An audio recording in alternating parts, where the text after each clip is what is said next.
तुमच्याकडे आला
तुझे नाम आले ओठी, तुझे नाम आले ओठी, तुझे नाम आले ओठी, सूर भारावले तुझे नाम आले ओठी, सूर भारावले अंतरंगी बाह्य अंगी, अंतरंगी बाह्य अंगी मन हरपले रे तुझे नाम आले ओठी, भारावले तुझे नाम आले ओठी।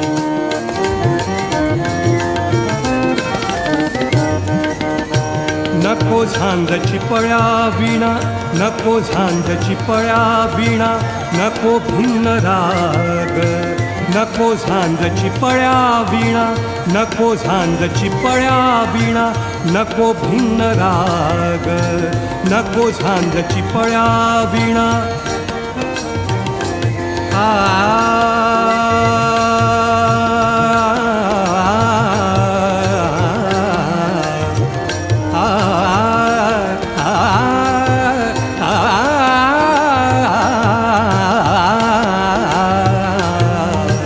नको झांजची पळ्या वीणा, नको भिन्न राग, नको झांजची पळ्या वीणा।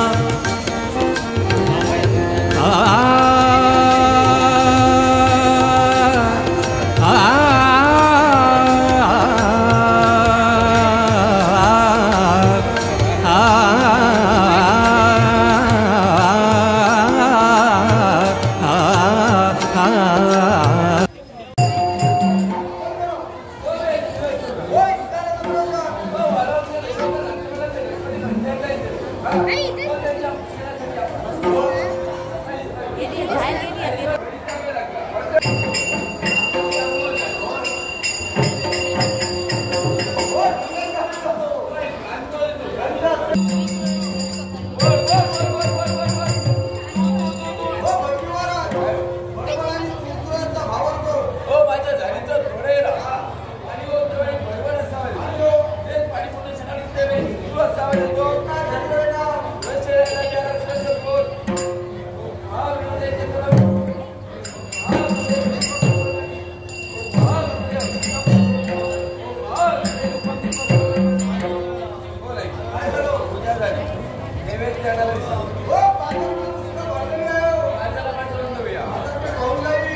म्हणजे बाजारात बोललो बाजारात साऱ्या लोकांची गरज बाजारासमोर बाजारामध्ये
मैत्री करा याच्याशी पुन्हा बोला हो हाती हात मैत्री करा ब्रह्मचर्य मृत्यू रोगात जन्माला आलेला हा सामान्य अरे हे परत झाले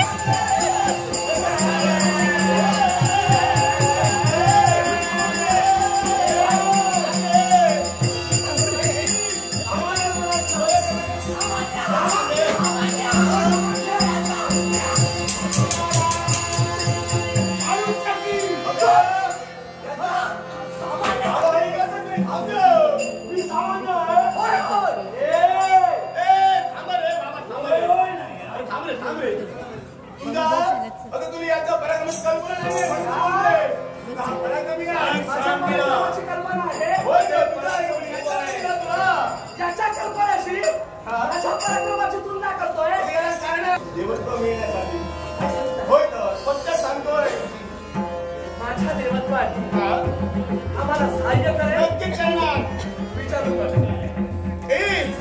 तुला मला सांग श्रेष्ठ हवाय की नको मग याच्यासाठी हिची साथ तुला लागणार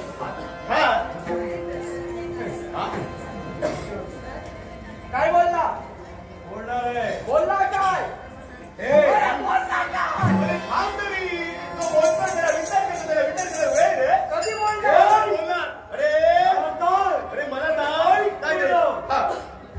ज्यावेळी तू मला भेटलास हो तुझ्या मुखातील शब्द दैवी शक्तीची जोड तुला आहे तर माणसं बरोबर आहे घेऊ अगं हिंदी अरे हिंदी दैवी शक्ती होय तर देवतातील खटक हे माणसं ए भैरवा बोलतात ते सत्य ऐक तुला काय वाटलं रे मी कोणी सामान्य स्त्री आहे मुखातील शब्द अरे विश्वाची आदिदेवता कैलासनाथ या कैलासनाथाची कन्या माणसामी होय कैलासनाथाची कन्या आहे दैवी तत्व महिलांच्या वेळी कैंड भैरव ये म्हणतात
दृष्टीनं काय अधर्म केला ते मला सुद्धा पण कळलं. मला सांग, चोरानं जर का चोरी केली असेल आणि त्या चोराला दुसऱ्यानं जर का सहकार्य केलं असेल, सहकार्य करणाऱ्या व्यक्तीला काय म्हणतात? तोच म्हणतात. मग तुम्हाला काय म्हणायचं? चोर म्हणायचं? मी कुठं म्हणाले? चोराला चोरच म्हणतोय, मी कुठं म्हणाले? अधर्माला अधर्मीच म्हणतो. ही स्त्री कोण म्हणावी आम्ही? एकच काय? विश्वाची आदिदेव म्हणून ज्यांना गणलं गेलं ते कैलासनाथ. या कैलासनाथांची कन्या मनसा फुकट गेली. फुकट फुकट गेले. कारण आतापर्यंत आम्ही त्या देवाला मान दिला. विश्वाच्या ठिकाणी आधी देव म्हणून ज्याला ओळखलं गेलं तेच म्हणजे शिवशंकर होय, भोलानाथ होय. आणि त्यांची कन्या तुम्ही. याचा अर्थ काय होतो? काय? वाघाच्या पोटी कोल्हा जन्माला. हे चांगलं सांगा. वाणी म्हणतो. काय? मी कोण वाघाच्या पोटी जन्माला आलेला कोण ना? आणि तो तो व्याघ्र. पण एक गोष्ट लक्षात ठेव, या व्याघ्राला आयुष्यभर मांस खायची सवय असते. पण या व्याघ्राला एक ना एक दिवस गवत नाही खायला लावलं ना तर गावाची माणसा नाही. वैला चोरावर वागत असते वेळी आई वडिलांच्या कर्तृत्वाला डाग लागला जाणार नाही हे पण त्या पुत्राला जाणून घ्यावं. मग आज तुम्ही अधर्म करता हे स्वतःच्या पित्याच्या कर्तृत्वाला डाग नव्हे का तो? तर मला सगळ्यात छानच होता गेला. अरे जन्माला आलेल्या प्रत्येक कन्यानं अथवा दुसऱ्यानं त्याच्या पित्याच्या किंवा मातेच्या भवितव्याचा विचार करावा, त्याच्या तत्वाचा जर का विचार करावा तर काही माता पित्यानं अरे जन्माला आलेल्या स्वतःच्या कन्याच्या अथवा पुत्राच्या भवितव्याचा विचार करावा.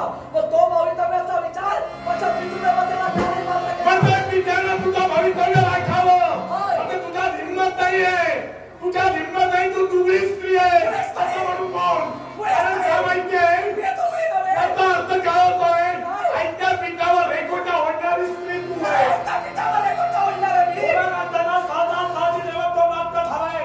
त्यांच्या देवत्वाच्या जोरावर तुला देवत्व हवंय असं म्हणून सांग मला. भोलेनाथांची कन्या म्हणून मला देव म्हणून तुझा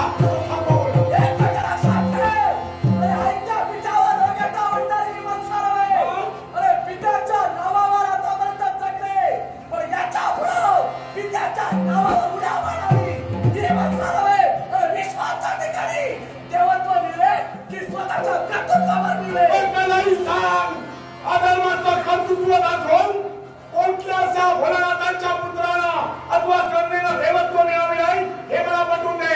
आणि त्यानंतर तुला देवत्व देण्यास सांगितलं होते. पुत्रानं विश्वाच्या ठिकाणी अधर्माच्या जोरावर देवत्व मिळवलं नाही. मग अधर्माच्या जोरावर जर का देवत्व मिळवलं नसेल मग तू तरी अधर्मी का बनावी तिथं विश्वाच्या ठिकाणी धर्माला मिळत नाही, बऱ्याला मिळत नाही, पुण्याला मिळत नाही. तिथं प्रत्येक तू मातल्यानंतर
या विश्वाचा ठाई तो परमेश्वर बसलाय. नक्की जवळ न्याय हे माझ्या मुळ्या भावड्या जनतेला आता त्यांच्या बरोबर श्वास ठेवला का हा राजकथा जातोय. गाव चला कसा माझा वाटोळा केल्याने माझ्या शेजाऱ्यांनी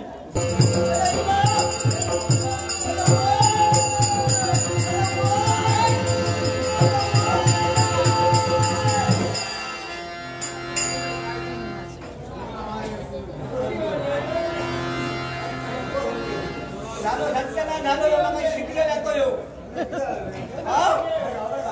गावला तारीख तुला आहे बघ काय गावला नारायण म्हणजे अरे काय करू जाता नाही कसा होता करू तरी काय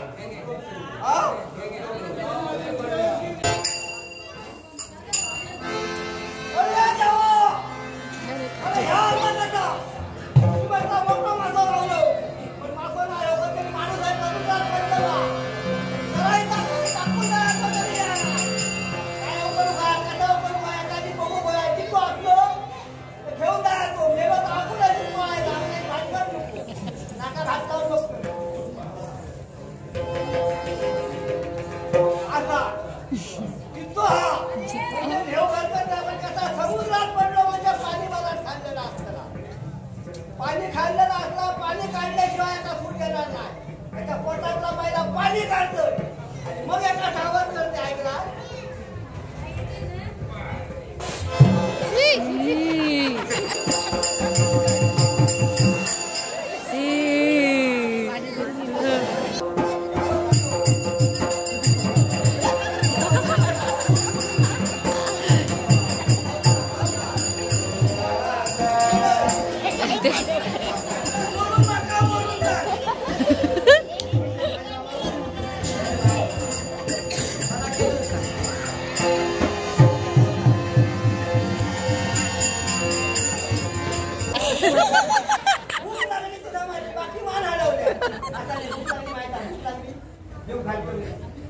होय देतो नाही रे माझ्या बाबा पण काम करू माया काम केल्याशिवाय खाऊ गावणार नाही.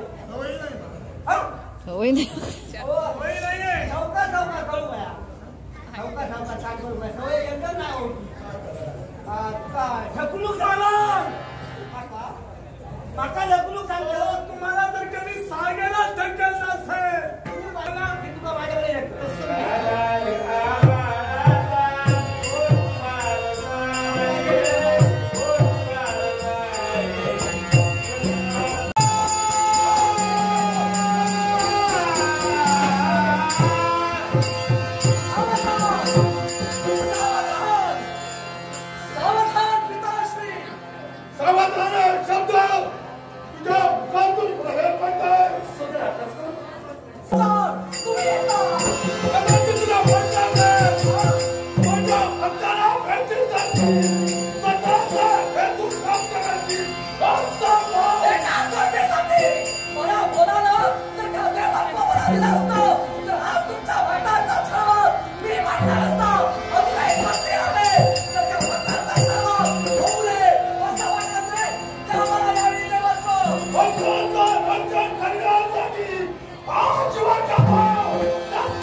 माझ्या जनतेची सेवा करत असताना त्याने मला अहोरात्र साथ दिली.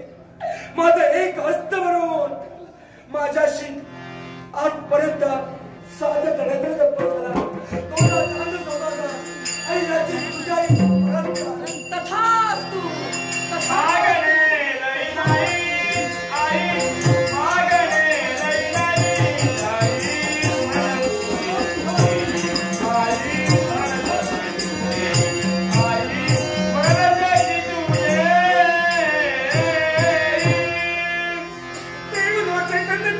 संपूर्ण अंगामध्ये तुझ्या दिसू लागले. तिच्या सर्वांनी वैभवचं धारण केलं.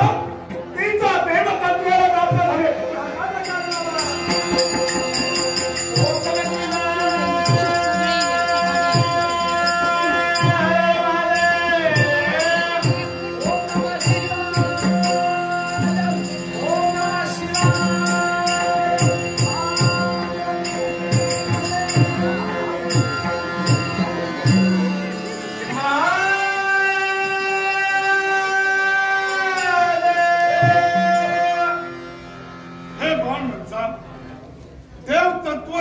गहन आहे हे तुझ्या ध्यानी आलं नसेल.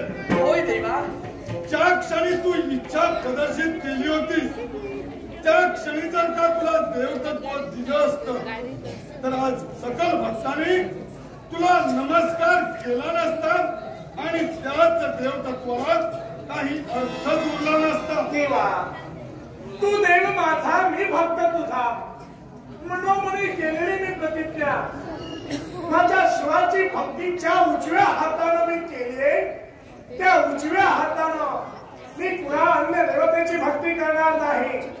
पण कळत नकळत या मनसेची भक्ती माझ्याकडे केली गेली ती डाव्या हातानं त्या परमेश्वरा. यालाही कारण आहे. काय कारण नाट्य घडविलं आम्ही दोघांनी आणि ते केवळ तुम्हा दोघांसाठी. बोलण्याचा अर्थ काय देवा.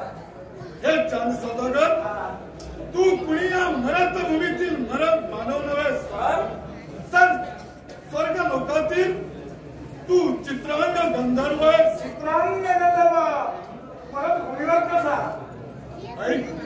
नित्यशा तुझं कर्तव्य देव पूजनासाठी पुष्प आणणं हे कर्तव्य येतात सांगा तू परिपूर्ण करतोस.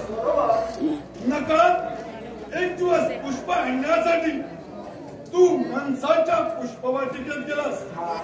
तिची अनुमती न घेता तिच्या पुष्पवाटिकेतील पुष्प तोडलीस. हेच कृत्य मनसाच्या दृष्टीस पडलं. क्रोध अनावर झाला आणि त्या क्षणी तिच्या मुखातून तुला शापवाणी निघाली.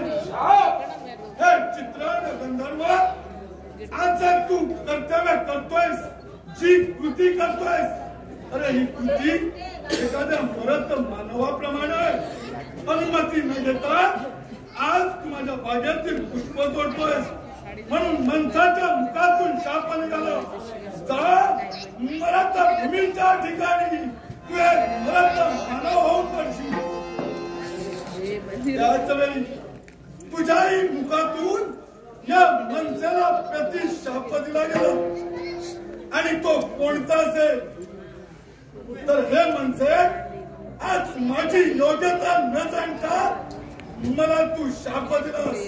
मग चित्रांग गंधर्वाच्या मुखातून निघणारी शापवाणी मी मरत मानव म्हणून वावरत असताना जोपर्यंत माझ्या म्हणजे तुझ्या हातून या मनसाची डाव्या हातून पूजा केली जात नाही तोपर्यंत हिला देवतत्व मिळणं असंभव होतं. म्हणते देवा त्यावेळी घालेला तो शाप प्रतिशाप मग मला शाप दिला मृत्यू लोकांच्या ठिकाणी मानव होऊन पडाल.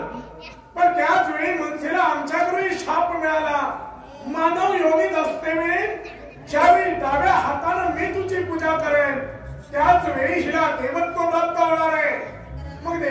काही शब्द असतील मग मनसे आज तुझी मी पूजा केली, तुझ्या प्रथम पूजा करण्यासाठी मी तत्पर झालो.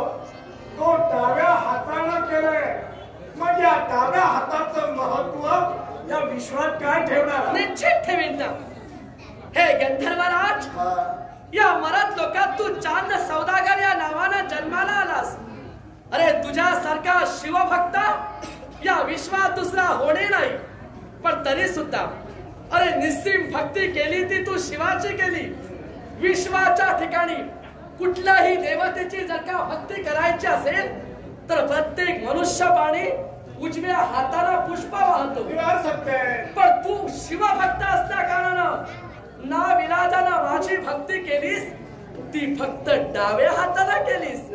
आणि म्हणूनच तर विश्वातील मी प्रथमतः देवता आहे जिची भक्ती कुणी डाव्या हाताला केली. म्हणून डाव्या हाताला केलेल्या या भक्तीला मी या पुढच्या युगात महत्व ठेवणार. मग ऐक, पुढील येणाऱ्या कलियुगात जो कुणी माझा सद्भक्त असेल तो या मनसेची भक्ती माझ्या चरणी पुष्प डाव्या हाताने अर्पण करेल. त्याची भक्ती सदैव माझ्या चरणी रुजू होईल असा मंगलमय आशीर्वाद. पण जो कुणी माझा सद्भक्त डाव्या हाताने माझं पूजन न करता उजव्या हाताने पूजन करेल त्याची सेवा ती कधी मान्य करून घेणार नाही, कधी मान्य करून घेणार नाही. हे मनसर, यापेक्षाही या विश्वाच्या ठाई अलौकिक असं तुला काही द्यायचंय? असं का? तुझा जन्म झाला तो केवळ शंभूसाठी.